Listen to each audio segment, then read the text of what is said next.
আসসালামু আলাইকুম। বেগম খালেদা জিয়া হাসপাতালে চিকিৎসাধীন আছেন, নিবিড় পরিচর্যা পাচ্ছেন।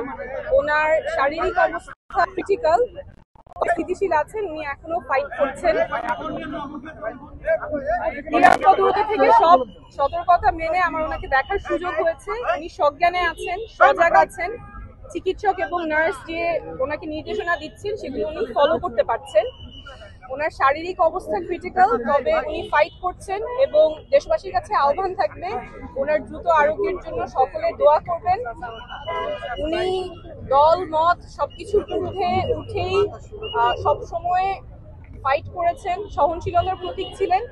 আমরা এই মুহূর্তে চাবো যে সবাই দল মতের ঊর্ধ্বে উঠে, রাজনীতির ঊর্ধ্বে উঠে ওনার দ্রুত আরোগ্যের জন্য সকলে দোয়া করবেন। ধন্যবাদ। একটু আপনার কাছে জানতে চাই, আপনি একজন উনি নিবিড় পরিচর্যা পাচ্ছেন, অ্যাডভান্স ট্রিটমেন্ট পাচ্ছেন, তবে উনি ওনার অবস্থা স্থিতিশীল আছে, ক্রিটিক্যাল কিন্তু স্থিতিশীল, এবং চিকিৎসা চলছে। সকলের কাছে দোয়ার আবেদন থাকবে।